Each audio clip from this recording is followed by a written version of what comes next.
Well, here we are back again, and I better show you that I am testing the beer, keeping at it. So, if you drop by the White Hart Hotel, you got a really nice lager on hand here. A choice of two, actually.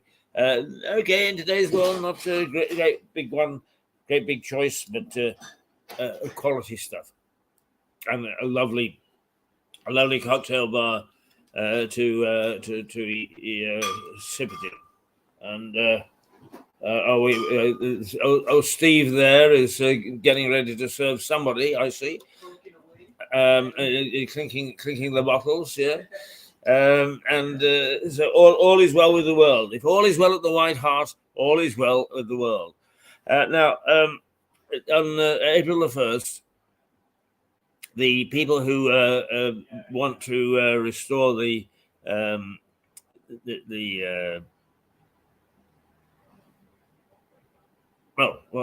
racecourse, really. I don't think they really want to restore it because it's too much of it has disappeared now.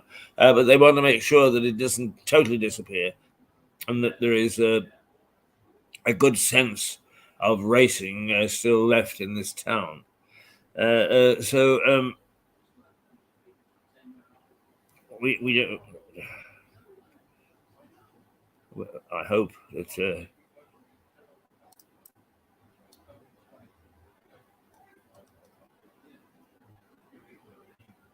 I hope that the Wi-Fi is working. I'm not sure whether it is or not. We have these technical problems, and when it's just me, when it's just me here to solve the problems, then sometimes that's not good enough. But we'll just have to take it on good faith, won't we? Is that it's all working the way it should. But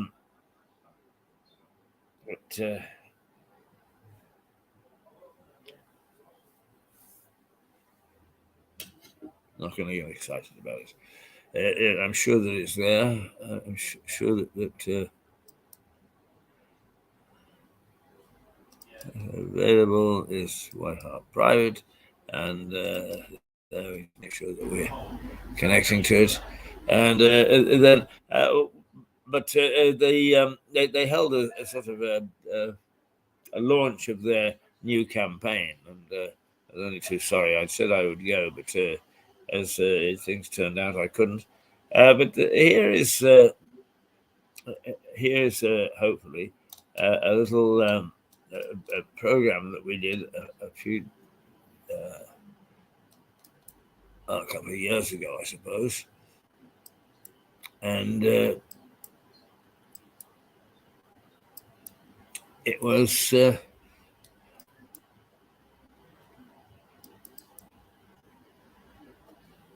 was about the racecourse, and it might be an appropriate time to re-show it.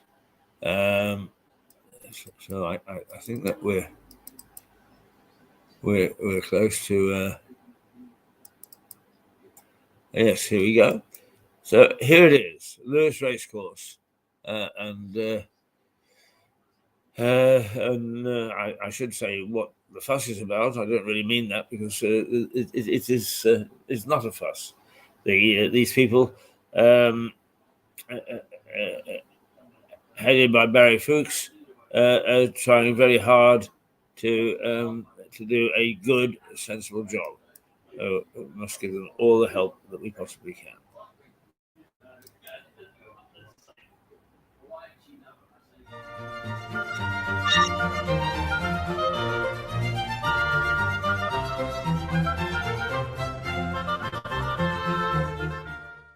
Vroom, vroom. The other day I felt a warmth between myself and Mole and Ratty, the two little characters from Wind in the Willows, as I sat on the banks of the River Ouse and let it drift by. Vroom, vroom. Today I feel more like Toad of Toad Hall, the animal that was always getting himself into trouble because of his excesses. Vroom. But horsepower is the essence of this episode, because horses played a central part in the history of Lewes.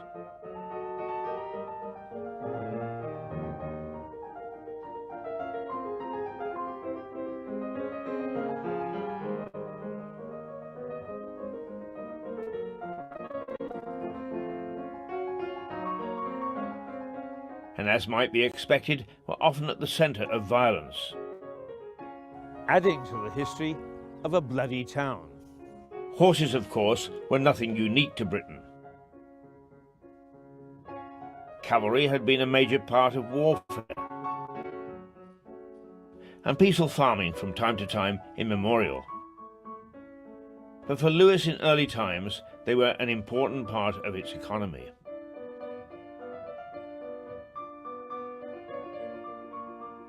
The Domesday Book, the first ever audit of England in 1086, records that anyone selling a horse in Lewes should pay to the reeve or estate manager a penny. The buyer also paid a penny. So horse tax was in place more than 1,000 years ago. And so the horse took centre stage from the earliest of Norman times.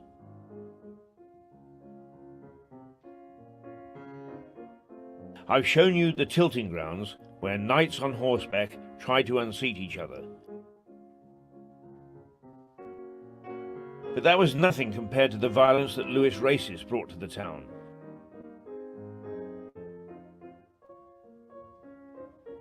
But I get ahead of myself. Lewes was one of the most famous racecourses in history until 1965. The fourth oldest in the country, racing began in 1727. Although some argue there is evidence it was 26 years before that. Good afternoon, ladies and gentlemen, and welcome to Lewes. It's the final race meeting here at Lewes, Monday, September the 14th, 1964. The ground is firm and the wind is straight across the course. The runners for the first race, the Cookmere Apprentices Handicap, are on their way to the start. Saucy Lad representing Tom Masson in the purple with the gold star. Number 11 is Nimberg. And away they go. They're off and racing, and Buzz made a bright start there and leads in the early stages. And now a little bit of a rise as they race past the mile marker and head towards the right-hand turn, which will bring them into the home straight. Closing stages with less than 100 yards left to travel. It's Buzz pulling clear, and Buzz goes on to win by about 3 lengths to Misty River in second, Saucy Lad back in third, Great Lady, Nimberg Wave, Methane, the Wolf, and St. Kieran. In that year, after almost 300 years of horse racing, it closed down for good, mainly because it had no electricity, no running water, in fact, no facilities at all. Yet in the late 18th century, it attracted royalty, the big gamblers of the day, and it produced some champion racehorses over the years that brought great races and great feats to an otherwise pretty but blustery track atop the Downs. Considered by racing folk the greatest racehorse of all time, Eclipse raced there in 1769. The Derby winner of 1793, Waxy, was a Lewes-trained horse, as was Charlottetown in 1966. Great jockeys rode there, such as Lester Piggott and Gordon Richards. And Barry, although it started in 1720 or so, you weren't here then, but you were, as a very young boy, involved in this racecourse. Yeah, I certainly was, yeah. I'd say I was born on race day, 29th of August 1950. My mum's side of the family were all racing people, going back hundreds of years probably, so, you know, my gran used to take us up here. It's very quiet and serene today, so what was it like on race days up here? Very, very noisy. Hustle and the bustle of coaches coming up here, cars. I mean, all these places over here were car parks. You had all the horse boxes, the tote men, tic-tac men shouting the odds and everything else. Lots of entertainment going on, you know, and it was very, very busy. A 4-mile race which started right down the bottom of the hill there. The horses used to run right down there as far as you can see, and come back down here. to the winning post. They Right. used to have 2 winning posts. They used to have a 5 furlong winning post and a 6 furlong winning post. But what they wanted to, what they did, they made the 6 furlong winning post another furlong away from the stand, because they both wanted to start them on the straight.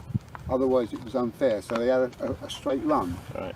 In 1914, I think it was 14, they shut that down because they found it was too dangerous. And not only that, for the horses to get up that hill. They used to start them from here, they run them down there, round the loop and back again. And that made 4 miles, but it had to be like the best out of 3 or something. Right. So some of them horses run 12 miles Yeah. just to win a race. They had 10 minutes break, they got back after about 9 or 10 minutes, they'd have a bucket of water, drink and wash down, and back they used to go again. After a while, it just phased out a little bit. It used to be a 3-day meeting in August, and then it got to that it was just going to be a day a year. And it got to the stage where it was just one race, and all the horses in that race were trained in Lewes. And the guy that wrote about it, you know, he said this is probably going to be the last day. There are many in Lewes who are still resentful that the course was closed. It brought a good deal of cash to the town. Lewes had many racing stables, and a thriving racing community numbered as many as 60 establishments. But perversely, it was responsible for cleaning up the sport, despite suffering a bout of violence. The early part of the 20th century saw the rise of vicious gangs around the country.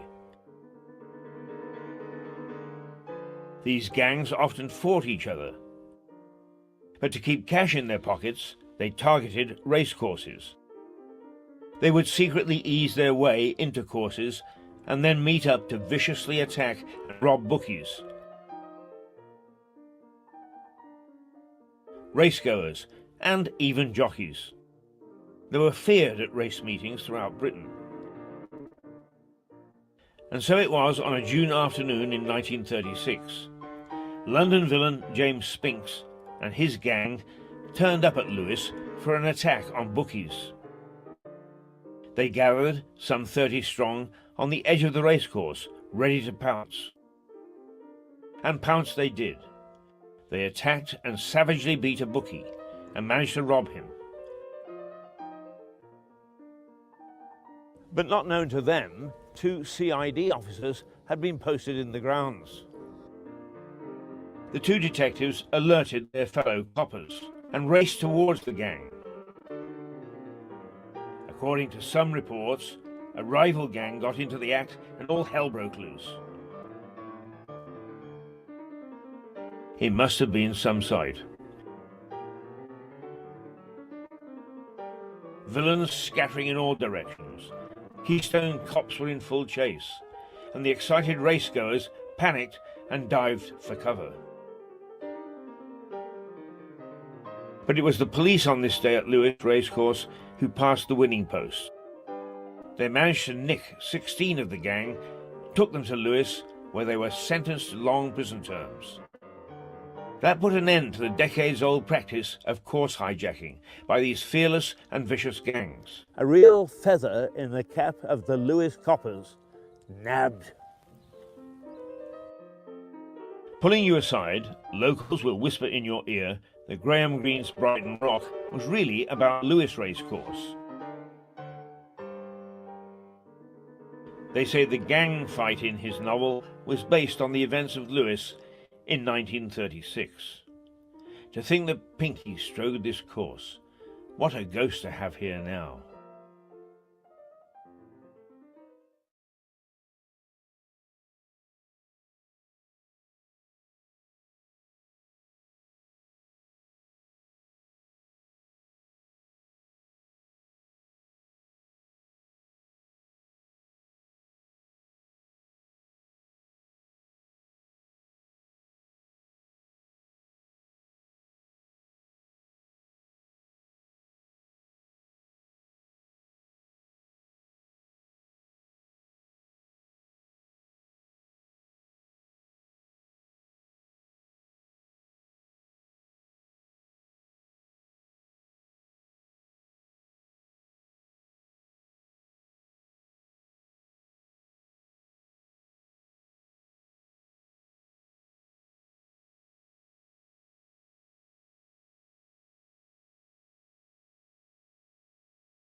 the mic is muted. I'm afraid what I've been saying is that we're going to call it today, and that tomorrow we have another interesting day, and we're going to introduce a new member of the team, Richard Barton, who is a legal expert and who's going to keep on top of the law and what's happening for us. So until tomorrow, we'll now say a toodle-pip and cheerio.